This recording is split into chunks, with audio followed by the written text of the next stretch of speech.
In today's video, we'll be taking a deeper look at the 20-player raid boss that was available during Blue Protocol's first closed beta. I fought this boss about 9 times during the beta and recorded multiple fights. One where I ranked as one of the top players of the fight, a few runs done at later levels that show how far I've progressed as not only a character but as a player because I got much more comfortable with my class, and a run where my friend that played Mage also recorded their point of view. So for this video I've decided to show you 2 boss runs. First, where I'm level 24 and the fight is recorded from 2 different class perspectives, and second where I'm level 29.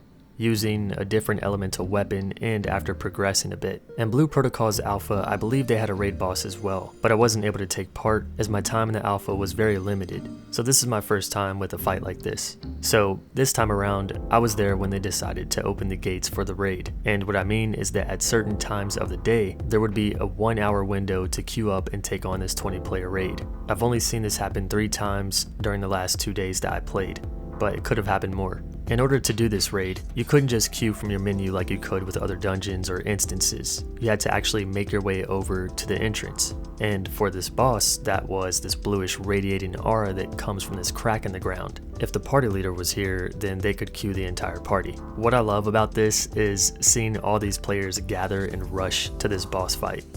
Everyone stops what they're doing, and this becomes the main focus of the game. A bit immersive too, having people gather at a specific location to take place in this special event. What was cool is that none of us in the party expected this to happen. So while questing, my friend that speaks Japanese read the banner and went crazy, telling us we need to get to this crack. And the level of excitement was pretty wild, because once we knew there was a boss, it was like, holy shit. And once we entered the instance, or even saw the preview image on the queue, we knew this was going to be pretty epic. So for now, I'll let the fight play out with little commentary, only where it's needed, where I'll explain certain mechanics or what's going on. Enjoy. Alright, so this is the introduction of the boss. And right here we're like, holy shit, look how big that is. So you start off on this cliff right here, and when you hop down, there are a bunch of mobs. So this is like the first of 2 or 3 mob waves. Now if you see these beams, or these cannons that are shooting out these lasers, what these do is freeze the boss, and right now it's frozen. And this allows you to deal massive damage without being interrupted by its attacks. Don't know if it increases the damage, but it's a very useful mechanic for this fight.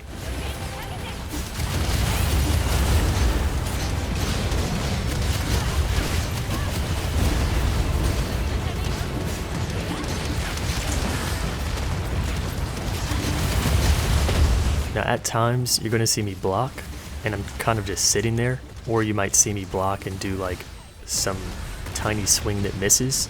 What I'm actually doing is holding right click and then hitting left click. What this does is allows you to parry. It's a very small window, but if the boss hits you during this parry, not only do you block it, but you counter the attack. If there's a pack of mobs attacking you and you do this, you can knock them all down.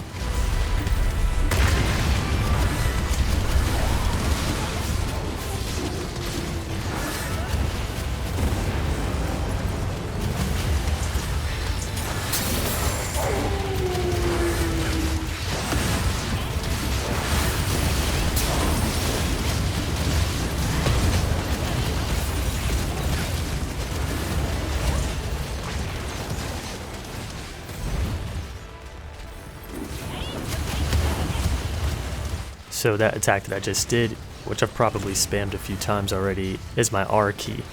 And what it does is it sends out kind of like a shockwave or a sword swipe, but it has a lot of range to it.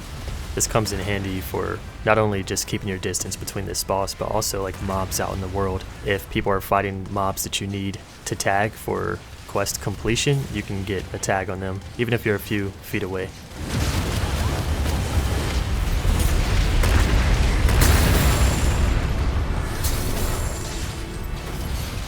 And this attack right here is an AoE that does damage over time. I can actually spec this to just deal damage as I use it, but the way I have it spec'd in this fight is that it does light damage. And as long as anything is in that circle, they will take damage for the duration. and this is the second wave of mobs, but it's already cleared. I'm just looking around to see if there's any more.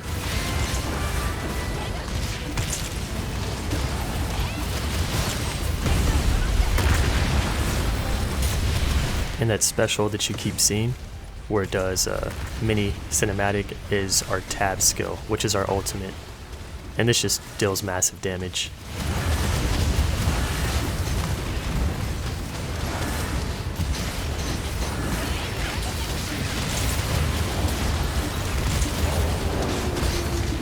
One thing we were confused on at first, early on in this fight, is the amount of howls that you hear, and you're like, okay, why does this boss keep howling? But it's not howling. Those are actually summons from a bunch of players. It's an imagine that boosts your attack.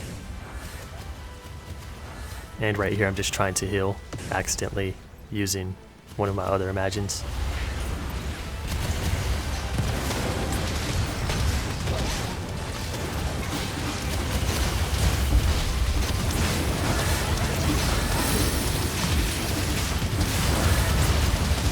So you see him on the ground at the moment, and this is because his tail has been cut off. You can actually focus your targeting on different parts of the body. Never had I had a fight with this boss where his tail did not come off, so we thought maybe it just comes off at a certain percentage. But seeing this fight multiple times, it actually does come off earlier or later depending on the raid focusing on that body part. I highly doubt that anyone will complete this raid without taking it off. So you don't see me target in this fight because the targeting in this game is, I'm not really a fan of it, at least for the Aegis fighter. Probably works a bit better for the ranged classes, but for the melee it's not really needed. It kind of messed me up sometimes, but later fights I did use it to focus on the boss's head or its tail.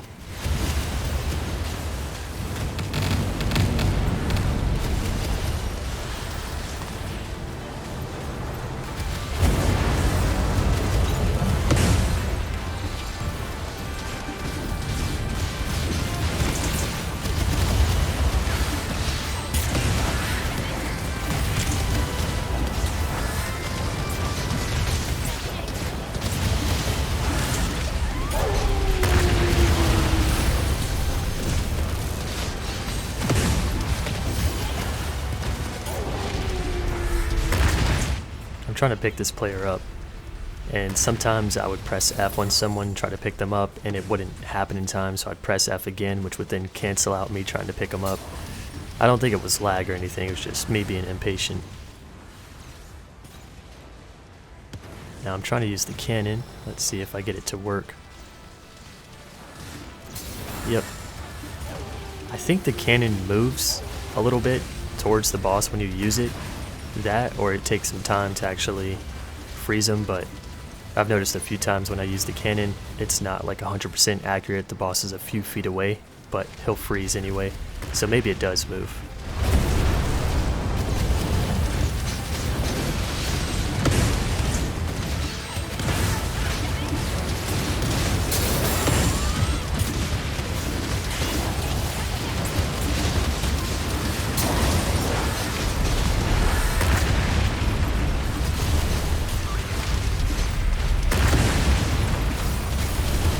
Now here's another wave of enemies, and this time they have stronger enemies, like these ogres, but regardless, I think we cleared this one out pretty quick. These meteors that are dropping are ultimates from mages.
You can also see towards the bottom right, not the bar in the corner, but the one that's next to it.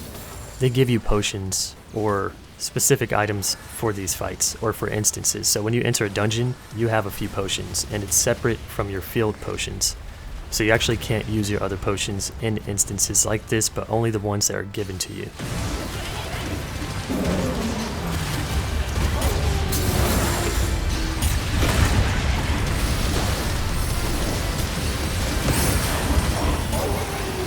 And there it is. This made for some good screenshots. And then you can see you are rewarded with GC, and also my friend Nye, who plays an Aegis fighter, was a second ranked. I would say the 9 times that we did this fight, she ranked as a top player 8 out of 9 times. So for this next one, I'm just going to show you the fight at level 29 with no commentary. That way you can get the experience without me talking over it.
So there you have it. That is the only raid boss that was available during this closed beta. It also ran smoothly. You know, if you saw the gameplay, you didn't see me stutter too much, but there was one thing we dealt with, which was pretty annoying. Our first time queuing up for this boss, we never really dealt with it, but the second time, the spawn window was open, and every time after that, you'd queue, you know, to get into this raid of 20 people, and 1 or 2 people would not queue.